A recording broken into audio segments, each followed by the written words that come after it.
briga entre os presidentes da Câmara, Arthur Lira, e do Senado, Rodrigo Pacheco, pode paralisar o governo Lula. O pano de fundo seria a influência dos dois e dos grupos políticos que eles representam no controle e na indicação de cargos e liberação de emendas parlamentares. Para falar mais sobre esse assunto, a gente recebe Eduardo Ribeiro, que preside o Partido Novo. Tudo bem, presidente? Muito obrigado mais uma vez por estar aqui conosco na Jovem Pan. Bom dia, Tiago. Bom dia, Adriana. É um prazer falar com vocês. Bom, presidente, uma grande discussão também que vem opondo os presidentes das duas casas em relação à edição de medidas provisórias, e muito se falava antes, até mesmo do início do governo Lula, sobre a relação que o Executivo teria com o Legislativo. Agora, um racha dentro do Legislativo, isso pode inviabilizar de que maneira o andamento e os projetos tão necessários como o arcabouço fiscal e até a reforma tributária, não é? Tiago, essa é uma crise que, na verdade, tem diversas origens, né? Desde uma disputa política eleitoral no estado de Alagoas, com Arthur Lira e o Renan Calheiros, o senador, até passando por uma briga por protagonismo das duas casas, né, entre a Câmara e o Senado. Lembrando que todo o rito de aprovação de medidas provisórias mudou durante a pandemia, só que a pandemia já acabou, né? Então, a discussão é que se faz sentido manter o mesmo rito ou não, se há uma discussão de, enfim, fazer uma proposta de emenda à Constituição para regulamentar melhor esse rito de medidas provisórias, mas no fim do dia, tudo isso é um sintoma, né? São sinais de um governo à deriva, de um governo que não conseguiu pacificar a política no país, não conseguiu pacificar o país como prometeu, pelo contrário, né? O governo Lula, aí, com suas declarações e seus posicionamentos, vem acirrando ainda mais os ânimos e não tem conseguido construir essa base mínima para dar sequência ao seu projeto político, ao seu projeto de políticas públicas, né? E vamos lembrar que são quase 30 medidas provisórias que incluem, inclusive, a estruturação dos ministérios, né? Então, se essas medidas provisórias caducarem, não forem votadas, pode ser que volte ao modelo do ano anterior ainda. Então, é uma situação bastante complexa e a gente espera aí que, através da política, né, no bom senso, a gente consiga resolver para que o país também não fique paralisado numa letargia infinita, em que acabe prejudicando não só o próprio governo, mas, é claro, os brasileiros como um todo. Estamos conversando com o Eduardo Ribeiro, presidente do Partido Novo. Agora são 8h55. O presidente, o país, o mercado financeiro vivem a expectativa do anúncio do novo arcabouço fiscal. Qual a importância dessa referência de teto de gastos para a economia, para a aprovação no Congresso? Não, é essencial para que o mercado, a sociedade e o mundo como um todo entenda qual que é o projeto econômico do Brasil, né? Qual vai ser a credibilidade econômica, financeira, fiscal do nosso país. Nós tivemos de 2016 para cá, 2017, o teto de gastos, que, enfim, enfrentou diversos problemas, né, até passando por pandemia, mas conseguiu cumprir um papel inicial. Ele tinha um papel muito importante, que era, na verdade, forçar, né, reformas estruturantes que o Brasil tanto precisa, né, para ajustar o seu orçamento, melhorar a saúde fiscal do nosso país e possibilitar que a gente consiga, de fato, crescer. Lembrando que nós, do Novo, defendemos que não existe responsabilidade social sem responsabilidade fiscal. É importantíssimo. A primeira coisa que tem que fazer é cuidar das contas públicas. Depois a gente começa, de fato, a atuar nas políticas públicas, né?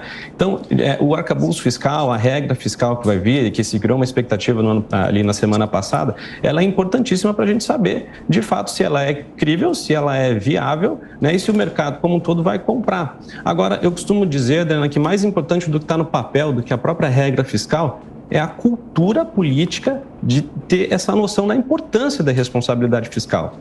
Nada adianta, nós tínhamos uma PEC, né, que era o teto de gastos, e que foi sucessivamente modificada para atender questões conjunturais, né? Pode-se discutir se foi draconiana, se não foi, mas o ponto existe de fato, será uma cultura dentro dos políticos brasileiros de entenderem a importância da responsabilidade fiscal? Eu acho que talvez seja uma discussão até mais além do que a própria regra, que de fato é o conhecimento, né, e a noção, de fato, da classe política como um todo, da importância de termos uma regra fiscal crível para que a gente consiga aí preservar as nossas contas públicas aí pelas próximas décadas. Isso vale também, presidente, para o Partido Novo e o posicionamento em relação à reforma tributária, por exemplo? Não, sem sombra de dúvida, nós somos um partido reformista, nós entendemos que, mais especificamente voltado com relação à reforma tributária, o Brasil é um dos piores países do mundo para se pagar imposto, né? O nosso país é o que mais gasta tempo para calcular impostos, tudo isso tem um custo marginal, né, que é quase que imensurável. Então, sim, nós defendemos essas reformas para que isso diminua o custo, tanto das empresas como também da máquina pública, para que sobre mais dinheiro, de fato, para as políticas públicas, para investimento em infraestrutura, saúde, educação, políticas sociais, né? Então, tudo isso é importante. Não só uma reforma tributária, mas também uma reforma administrativa, né, que permita uma redução aí do peso da estrutura do Estado para que enfim, a nossa economia possa prosperar e o país se desenvolver e crescer. São 8h58, aqui com o presidente do Partido Novo, Eduardo Ribeiro. A gente vem discutindo, né, a questão da reforma tributária e também do novo arcabouço fiscal. A gente vai continuar discutindo esse assunto com o presidente do Partido Novo, o posicionamento da legenda no Congresso Nacional e também essas divergências entre os dois presidentes, tanto da Câmara, Arthur Lira, e o presidente do Senado, Rodrigo Pacheco. Há uma divergência, por exemplo, em relação à edição de medidas provisórias. As MPs que vieram do governo de Jair Bolsonaro, há uma defesa de que essas medidas sejam discutidas diretamente no plenário, mas as atuais medidas provisórias do governo Lula, há quem defenda que elas passem primeiro pelas comissões da Casa. À instância, a gente volta com a entrevista. O Jornal da Manhã recebe o presidente do Partido Novo, Eduardo Ribeiro, para uma entrevista. A pergunta agora é de Amanda Klein. Presidente, bom dia. Eu queria me debruçar mais sobre os planos do Novo, né? O Novo, depois das eleições de 2022, saiu menor das urnas do que em 2018. Em vez de 8 deputados, agora ele tem 3, tem 5 deputados estaduais e distritais. Vocês não usavam fundo partidário nem fundo eleitoral, mas pelo que eu vi, isso mudou desde a última convenção do partido. Vocês vão usar os rendimentos do fundo partidário para se financiar, se estruturar e crescer, ganhar capilaridade, principalmente com vistas às eleições municipais do ano que vem.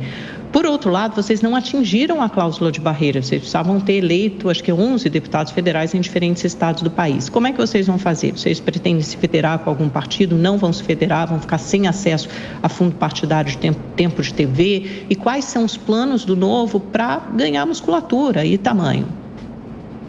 Bom dia, Amanda. Excelente pergunta. Na verdade, nós, de fato, sofremos um baque nessas eleições de 2022 no Legislativo, né? Porque no Executivo conseguimos reeleger muito bem o governador Romeu Zema no primeiro turno, que mostra aí que o Novo também tem bastante vocação para o Executivo, fazendo um excelente trabalho em Minas Gerais e sendo reconhecido pela população. De fato, nas eleições proporcionais, tanto para os deputados federais quanto deputados estaduais, o Novo sofreu bastante, esmagado ali, vamos dizer assim, no meio da polarização, mas temos um diagnóstico muito claro que, lógico, além da polarização, o aumento seguido de recursos públicos nos últimos 6, 7, 8 anos para partidos políticos tornou inviável o nosso modelo de financiamento única exclusivamente privado.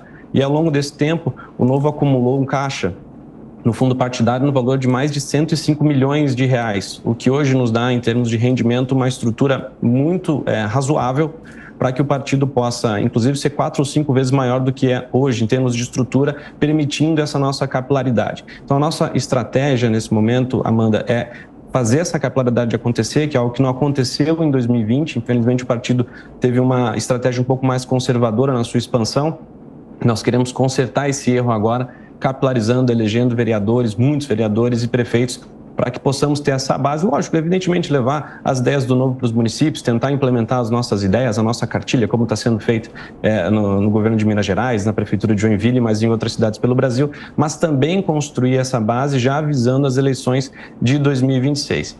Então, não está nos planos do Novo fazer uma federação ou ser incorporado ou incorporar outro partido. Nós entendemos que temos estrutura financeira e liderança suficiente para continuar, passar esses próximos 4 anos dentro da nossa própria capacidade, e é isso que nós vamos buscar fazer, e já estamos trabalhando para isso. Estamos bastante otimistas também. Dávila? Presidente Eduardo, a minha pergunta é o seguinte: a oposição vai conseguir se organizar no Congresso Nacional para parar com aberrações gigantescas, como é o caso de reverter a lei do saneamento básico, mexer na lei das estatais, e lutar por uma verdadeira reforma tributária?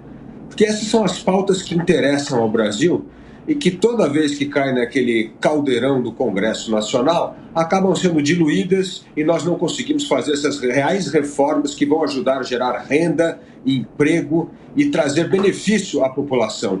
Como a oposição vai se organizar na defesa dessas questões fundamentais para o Brasil? Reforma tributária, infraestrutura, como a questão do saneamento, e barrar essas leis que só beneficiam o corporativismo, como é o caso da lei das estatais.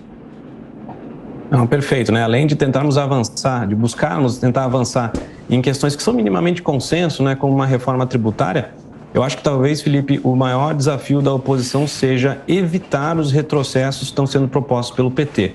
Não só na lei das estatais, como também numa reforma trabalhista, né? Declarações e entrevistas muito esquisitas do ministro do Trabalho, tentando retroagir em algo que já foi avançado e que a própria população já adotou como próprio, como que entende que é o melhor.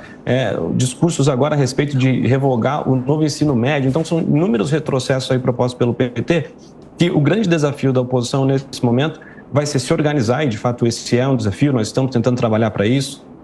Acho que na Câmara ainda precisa de alguns ajustes. No Senado isso está muito mais claro, tem um bloco muito bem feito ali, o Bloco Vanguarda já bem estruturado de oposição, mas eu entendo que com o tempo isso vai se assentar e nós vamos ser capazes de enfrentar esse poderio de fogo que vai vir do governo. Agora, ouso dizer que o maior inimigo do governo é o próprio governo hoje, né, com as declarações do atual presidente Lula e de toda a sua entourage, né, que não entendeu que o contexto é completamente diferente de 20 anos atrás, que ele não foi eleito pelas mesmas, dentro do mesmo conjuntura que foi há 20 anos atrás, e ele insiste em práticas que já morreram, né, na política brasileira. Nós temos um Congresso muito renovado, nós temos um Congresso muito mais forte, um parlamento muito mais poderoso, e o Lula parece não ter aprendido a lidar com isso ainda, tanto que ainda não conseguiu montar a sua base, e boa parte do que a gente havia discutido antes aqui, que é conseguir conduzir a aprovação das MPs, é parte disso, né? É uma falha de articulação do governo.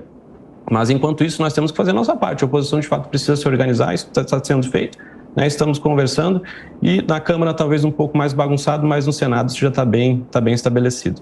Eduardo Ribeiro, presidente do Partido Novo, obrigado pela entrevista à Jovem Pan mais uma vez. Boa semana. Eu que agradeço, uma ótima semana a todos, foi um prazer falar com vocês.